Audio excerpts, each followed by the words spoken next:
വയനാട് ജില്ലയിൽ നിന്നും വരുന്നു. വയനാട് ജില്ലയിൽ നിന്നാണ് കണ്ടക്കാടാണ് സ്ഥലം. ഇന്ന് വളരെ സന്തോഷത്തോടുകൂടി അഭിമാനത്തോടുകൂടി പറയാൻ പറ്റും, ഞാനും ഇന്ന് 75 ലക്ഷം ബിസിനസ് മൂല്യം ഓർക്കസ്ട്ര 1 2 എത്തിയിട്ട് ഈ കഴിഞ്ഞ ആഴ്ച റീജിയണൽ ടീം റാങ്കിൽ എത്തിയിരിക്കുകയാണ്.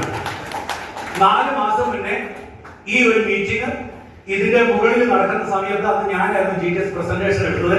അന്ന് എത്ര പേര് ഹോളിൽ ഉണ്ടായിരുന്നു? കൈവക്കോ? ഇത്ര ആളുകൾ ഉണ്ടായിരുന്നു. Thank you. അന്ന് ഞാൻ പറഞ്ഞിരുന്നു, അന്ന് ഞാൻ SCC റാങ്ക് ആയിരുന്നു. അടുത്ത മാസം ഇതുപോലെ ഒരു സ്റ്റേജിലേക്ക് വരികയാണെങ്കിൽ ഞാൻ RTC എന്ന് പറഞ്ഞ റാങ്കുമായിട്ടാണ് ഈ വേദിയിലേക്ക് വരിക എന്ന് പറഞ്ഞിട്ടുണ്ടായിരുന്നു.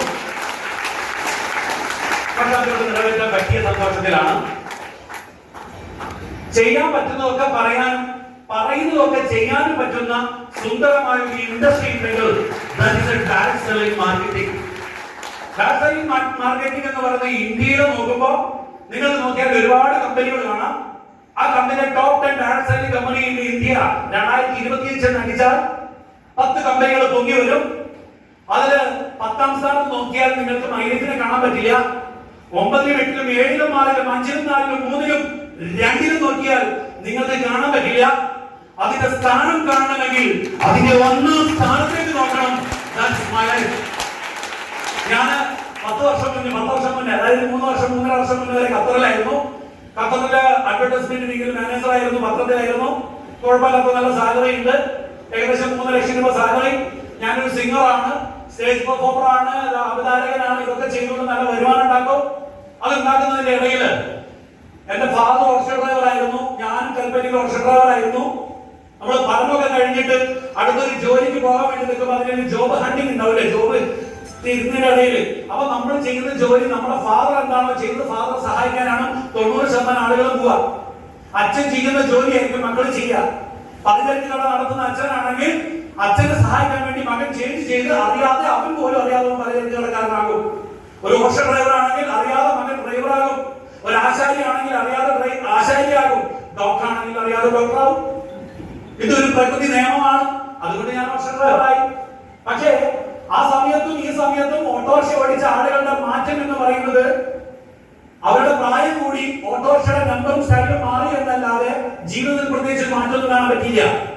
അതുകൊണ്ട് മാറ്റങ്ങളിലേക്ക് പോകണമെന്ന് കരുതി മാറ്റങ്ങൾക്ക് മാത്രമേ മാറ്റമില്ലാത്തതുള്ളൂ മനസ്സിലായി. ഖത്തറിലേക്ക് പോയി നല്ല വരുമാനം ഉണ്ടാക്കിക്കൊണ്ടിരുന്ന സമയത്ത് അന്ന് ഓട്ടോറിക്ഷ ഓടിച്ച സമയത്ത് എന്റെ സുഹൃത്തായിരുന്ന ഇന്നത്തെ കമ്പനിയിലെ നാഷണൽ ടീം കോർഡിനേറ്ററായ ഷമീർ മുഹമ്മദ് ആണ് ഇന്നത്തെ ഈ ഒരു ആർട്ടിസ്റ്റ് എന്ന് പറഞ്ഞാൽ ഈ ഒരു റാങ്ക് ഞാൻ എന്റെ പ്രിയപ്പെട്ട അപ്ലൈനും എന്നെ ഇങ്ങനെ ആക്കാൻ കാരണക്കാരായിട്ട് എന്റെ പ്രിയപ്പെട്ട അസോസിയേറ്റിൽ ഞാൻ ഡെഡിക്കേറ്റ് ചെയ്യുകയാണ്. 16 വർഷക്കാലം നീണ്ടുനിന്ന കിഡ്നി സ്റ്റോൺ എന്ന് പറഞ്ഞ പ്രയാസം എന്നെ വല്ലാതെ അലട്ടിയിരുന്നു. കിഡ്നി സ്റ്റോൺ വന്നവരൊന്ന് കൈവക്കോ? സ്റ്റോൺ വന്നവരല്ല, അതിന്റെ പെയിൻ വന്നവര്. എങ്ങനെയുണ്ട് സാർ? നല്ല സുഖമല്ലേ? നല്ല സുഖമല്ലേ? കണ്ണുകൊണ്ടൊന്നും കാണാൻ പറ്റില്ല. ചെറിയ കുട്ടികളെക്കാൾ വലിയ വായി കരയുന്ന സമയത്ത് ഞാനിങ്ങനെ 16 വർഷം കരഞ്ഞപ്പോ എന്റെ കുഞ്ഞുങ്ങൾ കരയും, എന്റെ ഭാര്യയ്ക്ക് ഇരുന്ന് കരഞ്ഞു പേടിച്ചിട്ട്. ഈ 2 കാലം കുട്ടുകാലം ഇങ്ങനെ വയറത്തിന് നെഞ്ചത്ത് ഇങ്ങനെ കെട്ടിപ്പിടിച്ച് കിടന്നാ കരയാ. ഹോസ്പിറ്റലിൽ പോകാൻ വേണ്ടി സ്വന്തമായി ബൈക്ക് ഓടിക്കാൻ പറ്റില്ല, കാർ ഓടിക്കാൻ പറ്റില്ല. എന്നെ കൊണ്ടുപോകാൻ പറ്റിയുള്ള ഒരു വണ്ടി ഇതുവരെ കണ്ടുപിടിച്ചിട്ടില്ല. ആംബുലൻസിൽ നേർന്ന് കിടക്കണം, എനിക്ക് അങ്ങനെ കിടക്കാൻ പറ്റില്ല. ഹോസ്പിറ്റലിൽ പോകും, നട്ടലിൽ ഇഞ്ചക്ഷൻ വെക്കും, 2-3 ദിവസമൊക്കെ കിടക്കും, തിരിച്ചിടും. അങ്ങനെ 13 വർഷം നോമ്പ് കാലത്താണ്. നോമ്പ് 10 എടുത്തു കഴിഞ്ഞാൽ 12-13 ദിവസം വേദന വരും. അങ്ങനെ വേദന. അങ്ങനെ 16 വർഷക്കാലം വേദന സമയത്ത് എന്റെ ഉമ്മ പറഞ്ഞു, എന്റെ കരച്ചിൽ കേട്ടപ്പോൾ 4 വർഷം കഴിഞ്ഞപ്പോൾ തുടർച്ചയായി കരച്ചിലായപ്പോ എന്റെ ഉമ്മ പറഞ്ഞു, മോനെ നിന്നെ പ്രസവിക്കുന്ന സമയത്ത് ഞാൻ ഇത്ര കരഞ്ഞിട്ടില്ല എന്ന് പറഞ്ഞു. ശരിയാ, പ്രസവ വേദന അമ്മമാരോട് ചോദിച്ചറിയാം. പക്ഷെ എന്റെ ഉമ്മ ആകെ 3 പ്രസവിച്ചുള്ളൂ, 3 പ്രാവശ്യം കരഞ്ഞുള്ളൂ. ഞാൻ 16 വർഷമായി കരയാൻ തുടങ്ങിയിട്ട് മാറിയില്ല.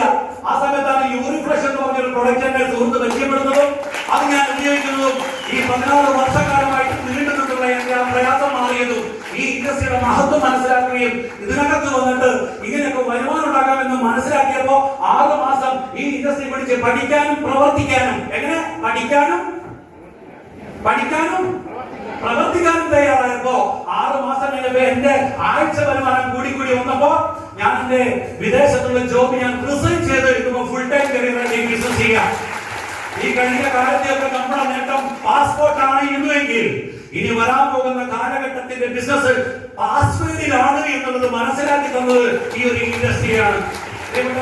അപ്പൊ എനിക്ക് ഒരൊറ്റ കാര്യം പറയാനുള്ളൂ, തീരുമാനമെടുക്കാൻ നിങ്ങൾ ശക്തരാണെങ്കിൽ, എത്ര അറിവില്ലെങ്കിലും ഈ പ്രോഗ്രാമുകൾ ഇനിയും തുടരും. എല്ലാ ചൊവ്വാഴ്ചകളിലും 3:30 ഇവിടെ ഉണ്ടാകും. അപ്പോ പുതിയതായി വന്ന ആളുകളോട് എനിക്ക് പറയാനുള്ളത്, നിങ്ങൾ ഇത് പഠിക്കാൻ ശ്രമിക്കുക, പഠിക്കുവാൻ ഈ ഒരു അവസരം ഉപയോഗിക്കുക. എപ്പോഴും ചോദിക്കാറുണ്ട്, നാടൻപാട്ട് പാടാറുണ്ട്, നിങ്ങളുടെ നാട്ടിലൊക്കെ എന്തെല്ലാം ആണ്ടോ പണി, ഞങ്ങളുടെ നാട്ടിലൊക്കെ കൊയ്തുകൂട്ടലങ്ങനാക്കി മോതിര തുറത്തി, കൊയ്തുകൂട്ടലങ്ങനെ പിന്നങ്ങനെ പിന്നിങ്ങനെ. മനസ്സിലായോ? ഒരു കുറത്തി ചോദിക്കുകയാണെങ്കിൽ എങ്ങനെയാണ് ചെയ്തു കൂട്ടാൻ, അപ്പൊ പറഞ്ഞു കൊടുക്കാൻ കുറത്തി അത് അങ്ങനെയും ഇങ്ങനെയും ചെയ്തു കഴിഞ്ഞാൽ നിനക്ക് കൊയ്യാം, ഞാർ നടാം, വിത്ത് വിതയ്ക്കാം, കൊയ്ത് കൂട്ടാം, പല്ലുമുറിയ തിന്നാം. അതിനൊക്കെ എല്ലുമുറിയ പണിയെടുത്ത പല്ലുമുറിയ തിന്നാൻ പറ്റുന്ന മനോഹരമായ അവസരമാണിത്. കപ്പൽ തുറമുഖത്ത് സുരക്ഷിതമാണ്, പക്ഷെ അത് അതിനുള്ളതല്ല. കാറ്റും കോളും നിറഞ്ഞ കടലിനെ കീറി കുറിച്ചുകൊണ്ട് ലക്ഷ്യസ്ഥാനത്തേക്ക് എത്തുവാനുള്ള കപ്പലാണ് നമ്മുടെ ജീവിതമെങ്കിൽ ഞാനും നിങ്ങളും ആ കപ്പലിലെ കപ്പിത്താനാണെന്ന് മറക്കരുത്. നല്ലൊരു കപ്പിത്താൻ മാത്രമേ ലക്ഷ്യത്തിലെത്താൻ പറ്റുള്ളൂ. നല്ലൊരു തീരുമാനത്തെ കളിക്കാൻ നിങ്ങൾ അനുഗ്രഹിക്കട്ടെ. ആത്മാർത്ഥമായ ആശംസിക്കുന്നു.